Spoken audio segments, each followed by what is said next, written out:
저희가 우리 기독교 기관이 잘 운영되려면 세 가지 자본이 꼭 필요하다는 내용으로 논문을 한번 쓴 적이 있습니다. 첫째가 신적 자본이고, 둘째가 인적 자본, 셋째가 물적 자본이라. 그래서 논문을 썼는데, 신적 자본이라고 하는 것은 쉽게 말하면 하나님의 은혜입니다. 세상 사람들은 하나님을 모르니까 운이라고 그러죠. 운이 따라야 된다, 그런 얘기를 하는데, 우리 믿는 사람들은 그렇게 얘기 안 하죠. 하나님의 은혜가 필요하다, 하나님의 축복이 있어야 된다. 이게 첫째 신적 자본입니다. 그 다음에 두 번째로 인적 자본은 인재들입니다. 인재 양성. 여러분 잘 아시다시피 그 한국에서 지금 가장 크게 성장한 기업 중에 하나가 삼성그룹이지요. 삼성그룹. 그 삼성그룹의 창시자 이병철 씨가 가장 귀하게 여겼던 것이 뭐냐면 인재 양성입니다.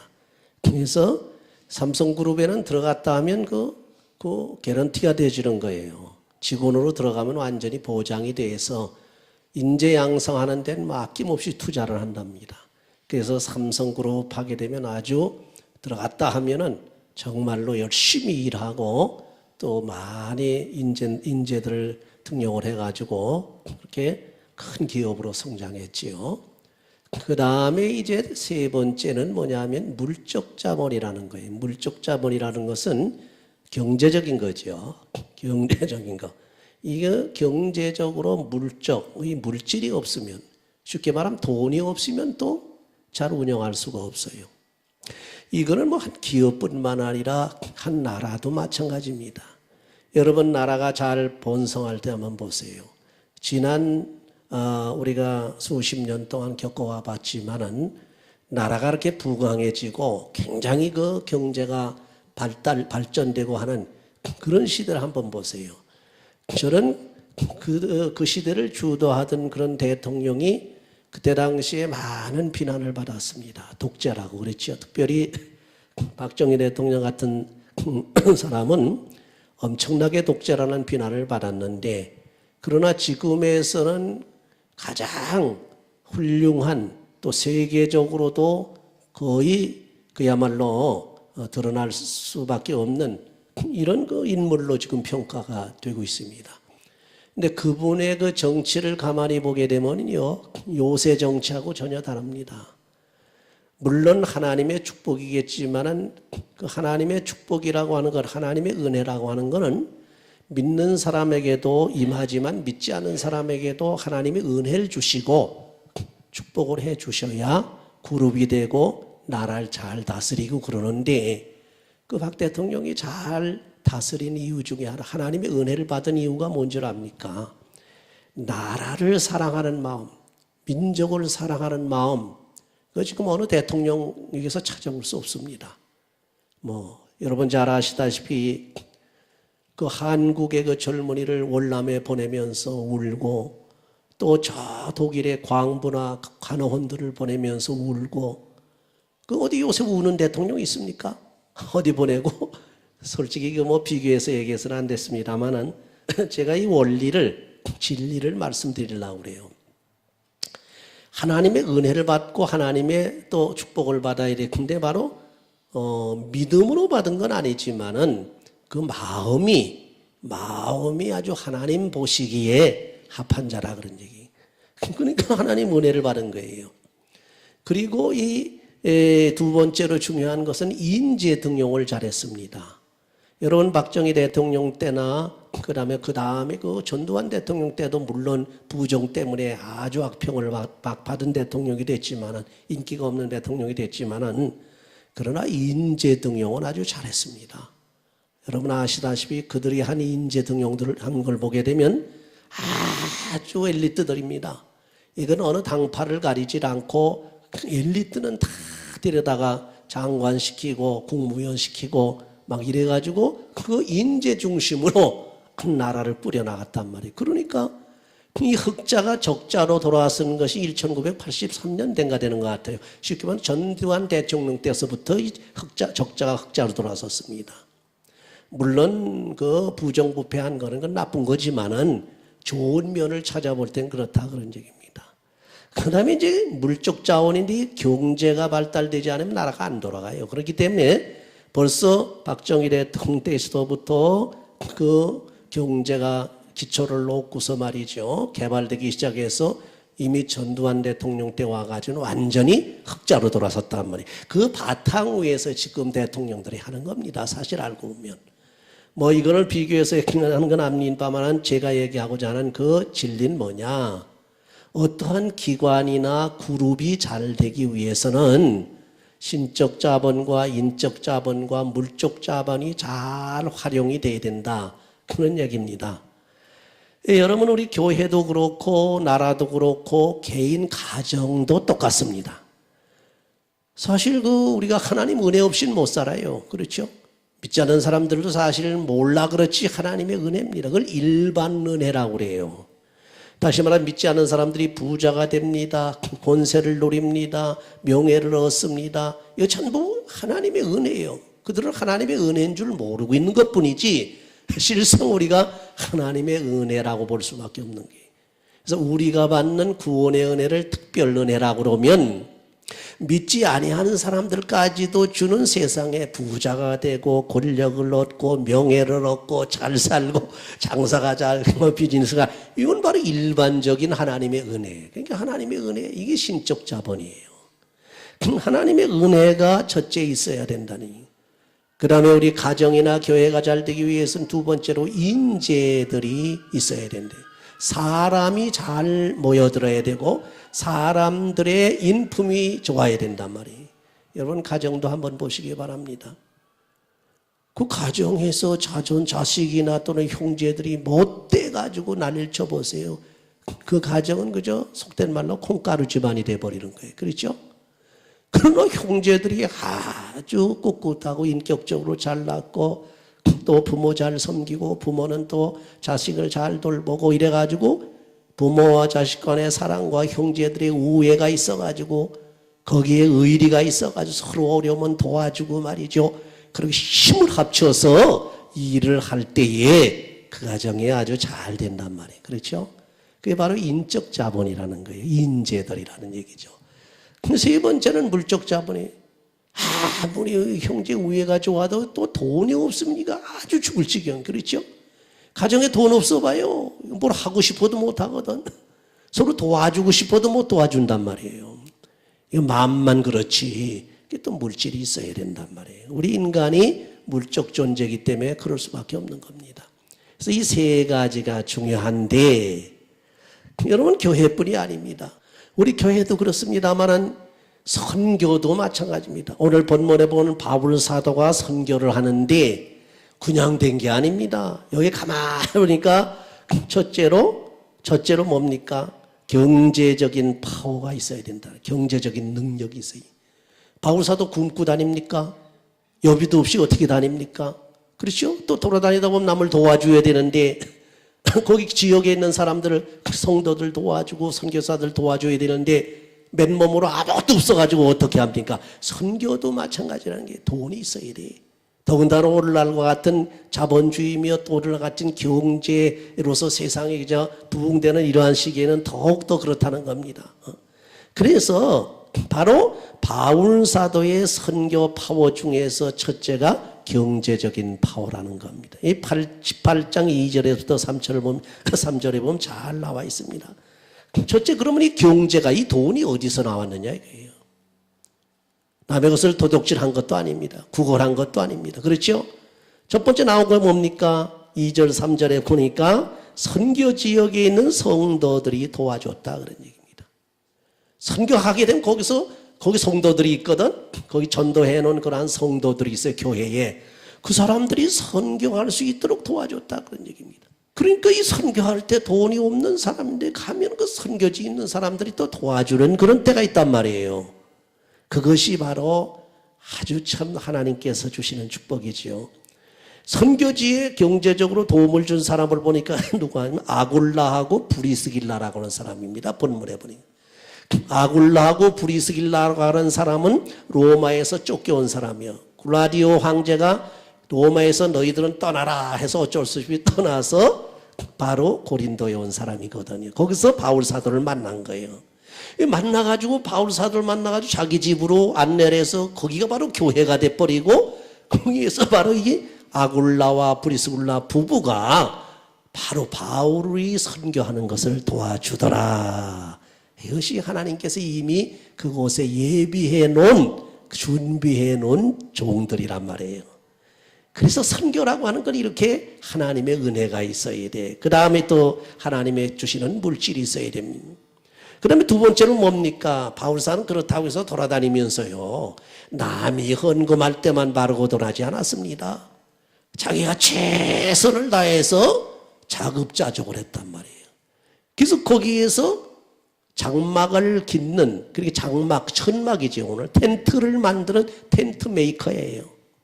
그래서 그거 하다 보니까 브리스길라, 아굴라하고 브리스길라하고 같은 업종을 하고 있거든. 통업을 하면서 거기서 그걸 해가지고 자기의 또 쓸 것을, 또 선교할 것을 만들어냈다. 여러분, 그 목사들이 나가서 선교할 때 물론 큰 교회 같은 데서는 몇만 불씩 줍니다. 내가 여기 들어보니까 그 목사님이 선교 가면은 한 3만 불씩 가져간다고 그래요. 교회에서. 그건 좀 크니까 교회가 좀. 그래가지고 선교하고 돌아오는데, 그러나 별로 이렇게 그런 교회에서 서포트를 제대로 못하는 교회는 무엇인가 또 자기가 만들어야 돼. 그래서 우리 저 같은 경우에도 나갈 때는 교회에서 서포트하는 것도 있지만 그거 외에 어떤 면에서는 더 많은 것을 만들어라고 애를 씁니다. 이 사람 저 사람에게서 막 이래가지고 그걸 보아가 그래야 그걸 돌아오지요, 선교라고 오지요.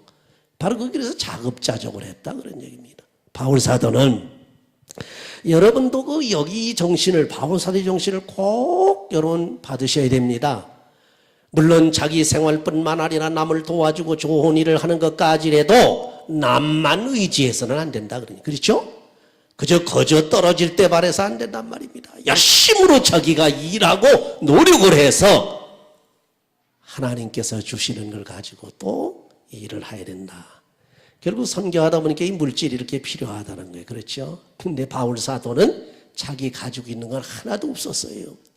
그럼에도 불구하고 바울 사도는 돌아다니면서 선교하고 남을 도와주고 자기가 없는데도 불구하고 남을 또한 서포트해 줄 수 있는 이런 힘이, 이 경제적 파워가 있단 말이에요. 그래서 바울 사도가 큰 소리를 치지 않았습니까? 나는 가난한 자 같으나 부한 자로다. 그렇죠? 자기 스스로 보기에는 가난해요. 집 한 채 없습니다. 집 한 칸이 없어요. 어디서 월급 타는 것도 아닙니다. 그래서 돌아다니면서 성도들이 주는 것 가지고 선교를 하는데 그것만 가지고 자기는 생각하는데 자기는 열심히 노력합니다. 그러다 보니까 하나님의 축복을 내려주니까 풍족하게 쓰고 남다 보니까 남을 도와주기까지 하더라. 쓰고 싶을 때 써야 할 때 하나님께서 계속 공급해 주시니까 아무것도 없는 것 같으나 바울 사도는 풍족하게 쓰고도 남을 수 있게 되더라. 그런 거로 나는 가난한 자 같으나 부한 자로다. 어떤 사람은 아주 부자인 것 같은데 맨날 쩔쩔매는 사람들이 있어. 그렇죠? 돈 많긴 돈은 많은데 맨날 쩔쩔매. 부도가 난다, 웃긴다 말이죠. 이거 뭐가 모자른다, 빚을 얻어야 된다, 이게 난리가 난단 말이에요. 그렇게 살 필요 없다는 겁니다. 여러분이 하나님의 말씀대로만 잘 사시면은 없는 것 같으나 있게 하시는 하나님, 없는 데서 있게 창조하시는 하나님, 엑스 니힐로라고 그럽니다. 아무것도 없는 무에서도 있게 하시는 분이 누구시라고요? 하나님 아버지. 할렐루야. 믿습니까? 하나님. 아이고, 나 아무것도 없는데요. 그게 중요한 게 아닙니다. 하나님께서 내게 감동 주시고 내게 명령하시고 시키시는데 내가 감동받은 그 마음, 감동된 마음이 중요한 거예요. 그렇죠? 아무것도 없어도 하나님께서 너 하나님 앞에 또는 나 누구를 좀 도와줘라, 얼마를 좀 도와줘라는 감동이 왔단 말이에요. 하나님 나 아무것도 없는데요. 그러면 안 된단 말이에요. 주여 나는 아무것도 없지만 주께서 말씀하셨으니 주께서 주실 줄 믿습니다. 어느새 이상한 사람을 통해서 또 이걸 또 남을 도와줄 수 있도록 하더라 그러면 그게 신앙의 맛입니다. 할렐루야. 그건 믿음의 맛이에요. 저기 있는 것 가지고도 못하고 자기 있는 것을 갖다가 오히려 인색하게만 굴면서 신앙생활 해가지고 뭐랍니까? 하나님 앞에 가게 되면 오히려 한 달란트 받은 사람 모양으로 책망이나 받지. 그렇죠? 많이 가진 게 중요한 게 아닙니다. 많이 가진 게 좋은 게 아니에요. 많이 가진 사람이 오히려 하나님 앞에 하게 되면 큰 심판을 받게 된다는 거예요. 너 내가 수십억 수백을 줬는데 수백억을 줬는데 너 그거 다 뭐 했느냐? 계산 좀 해보자. 어떡하겠어요? 그래가지고 엉뚱한 데 허비하고 낭비하면은 불의한 종이 돼가지고서 오히려 하나님께 큰 책망을 받게 되는데. 그렇죠? 조그만 것 가지고도 정말 하나님의 말씀대로 살고 아무것도 없는데 주께서 너 하라. 그러면 나는 없지만은 주의 말씀을 내가 믿습니다. 말씀대로 명령대로 순종하게 싸우니 주여 내가 할 수 있는 힘을 주시옵소서. 기도하세요. 그럼 하나님 주십니다. 할렐루야. 그렇게 신앙생활 하시라는 겁니다. 자, 그 다음에 두 번째로 중요한 게 뭡니까? 바울 사도는 선교의 인적 파워예요. 인적 자산입니다. 그러니까 사람들이 자산이 되는 거예요. 여기 5절, 7절, 8절을 보니까 그런 게 나옵니다. 특별히 5절에 보니까 동역자들이 돌아와서 도와주는데 멀리 있던 실라와 데모데가 마게도니아에서 돌아와가지고 바울 사도의 선교를 돕더라. 할렐루야. 여러분 혼자 살기 힘들지요? 옆에서 도와줘 보세요. 쉬워집니다. 그래서 시편 127편에 보면은 자손을 많이 낳게 되면 자기 전통에 화살이 가득한 것 같다 그런 거예요. 그래서 부끄러움을 당치 않는다는 겁니다. 그러니까 어떤 의미에서 자손을 많이 낳아 요새는 뭐 하나만 낳고 말자 두만 낳고 말자 뭐 그러는데 자손을 많이 낳으시라는 겁니다. 많이 낳으면은 기를 때는 좀 힘든 것 같아도 일단 길러 놓으면 그게 인적 자원이에요. 그게 이제 늙어지게 되면 그 자손들이 다 보살피게 됩니다. 그렇죠? 다 보살피게 돼요. 아이고 자식을 마음대로 납니까? 기도하세요. 아이고 하나 낳기도 한번 나는데 아주 힘들어 죽겠는데요. 뭐 하기야 뭐 우리 전사님 사모님은 힘이 들어가지고 2번이나 애를 먹었는데 그래도 주여 그럴 때는 아이고 한꺼번에 두 명 낳게 해주세요. 그러세요. 쌍둥이 낳게 해주세요. 그렇게 기도하세요. 어떤 사람은 뭐 쌍둥이 아니라 세 쌍둥이 난 사람도 있더만. 그래가지고 많이 낳아놓게 인적 자본이 되는 겁니다. 여기도 바울 사도가 아무도 사귈 수 없고 동역자가 없었다고 그러면 누가 와서 도와줍니까? 이웃에 있는 바로 그 디모데와 실라가 닭달같이 달려와가지고 바울 사도 선교를 도와주니 바울 사도가 선교하는데 힘이 생기더라. 그 다음에 보니까 선교 지역의 신자들이 많이 도와줍니다. 동역자들뿐만 아니라 거기는 성도들이 도와주는데 어떻게 여기 보니까 유스도라 하는 사람이 도와서 자기 집을 갖다 교회로 만들고 말이죠. 더 나가서는 그리스보라고 하는 사람이 이건 그리스보라고 하는 회당장이거든. 오히려 회당장이 와가지고 도와주더라. 그래가지고 거기에서 전도하고 막 설교를 하니까 많은 사람들이 믿더라. 이 사람들이 다 인적 자원이 된단 말이에요. 이 사람들이 다 인재들이 되는 거예요. 여러분 가만히 보시게 되면 무슨 어떠한 뭐 사극을 보든지 뭐 어떤 극을 봐도 평상시에 물질반 욕심을 들이고 또 권력만 그냥 욕심을 부리던 사람은요 나중에 결정적인 시기에 가게 되면 사람들이 와서 백성들이 와서 그냥 막 짓밟고 막 걷어차고 막 난리 납니다. 그렇죠? 그렇죠? 그 뭡니까? 사람을 못 사귀어서 그래요. 사람을 못 얻어서 그렇습니다. 인재를 못 얻어서 그래요. 자기 친구를.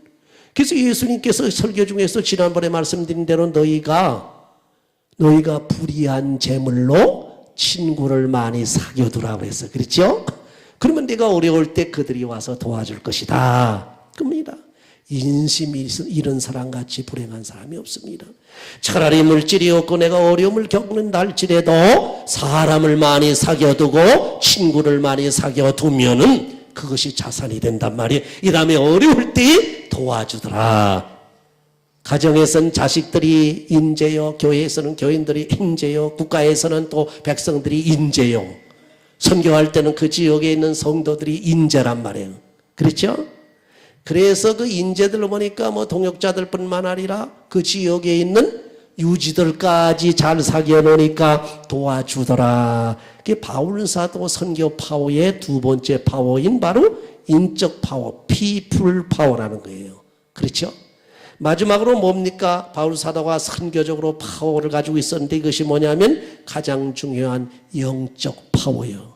신적 자산이라는 거죠. 영적 파워인데 18장 5절과 9절에서부터 10절 쭉 보니까 첫째 5절에 보니까 이런 말씀, 하나님의 말씀에 붙잡혔다, 그런 말씀이 나옵니다. 하나님의 말씀에 붙잡았다는 얘기는 뭡니까? 이건 하나님의 말씀의 능력을 받았다는 거예요. 그렇죠? 영적인 능력을 받았다는 겁니다. 나가서 한마디 외칠 때마다 사람들이 막 돌아오더라. 하나님의 말씀으로 예수의 그리스도의 이름으로 명하니까 귀신이 쫓겨납니다. 병자들이 벌떡벌떡 일어납니다. 이게 바로 영적 파워란 말이에요. 그렇죠? 이 파워는 무엇으로 와지느냐? 기도함으로 와진다. 여러분 지금 말이죠, 육신적으로 아주 약하고 피곤하고 일이 필요하고 그러죠. 조금 더 우리가 활발하게 강한 능력을 얻으려면 영적 파워를 가지게 되면요, 싱싱합니다. 조금 몸이 약해도 싱싱해져요. 그러니까 영적 파워를, 그래서 말씀에 붙잡히니까 막 전도라니까 성도들이 막 몰려오고 또 병자들이 일어나고 앉은 병기가 일어나고 눈먼 자가 뜨고 귀신이 쫓겨나고, 이게 바로 영적 파워예요. 이 자본이 뭡니까? 이 신적 자본이라는 거예요. 이 영적 파워가 있어야 합니다. 근데 이 영적 파워, 하나님 말씀의 능력, 기도의 능력뿐만 아니라 중요한 건 뭡니까? 본문에 보니까 여기 18장 9절에 10절에 보니까 주님께서 직접 격려해 주시고 능력을 주셨다는 겁니다. 얼마나 좋습니까? 예수님께서 직접 나타나서, 그것도 환상으로 나타나서, 보통 우리가 그저 꿈에 보기만 해도 참 그거 좋은데 환상으로 직접 주님이 나타나가지고 우리를 보시면서 우리에게 격려해 보세요. 여기가 막히거든. 저는 처음 은혜 받을 때 꿈에 예수님을 봤는데도 그렇게 좁디다. 그렇게 좋아. 꿈에 예수님이 나타나가지고 나귀를 타고 산에서 내려오시다가 딱 서가지고 저한테 와가지고 하는 얘기가 성경책을 다 알라 그래요. 그 성경책을 가지고 있었는데 그때 성경책을 다 못 읽고 신명기인가 민수기까지밖에 못 읽었어요. 부끄러워가지고 나 이거 성경 얼마 못 읽었어요 이러고 있어. 들리면 앞에 이렇게 있더니 야 내놔라 내놔라. 그래서 올 수 없이 드렸어요. 그랬더니 주님이 딱 받으시더니만 이 나귀에 올라타라 그래요. 그 나귀에 올라타세요. 가라 그래요. 그 내려오면서 깼습니다. 그 얘기를 어느 부흥사한테 했더니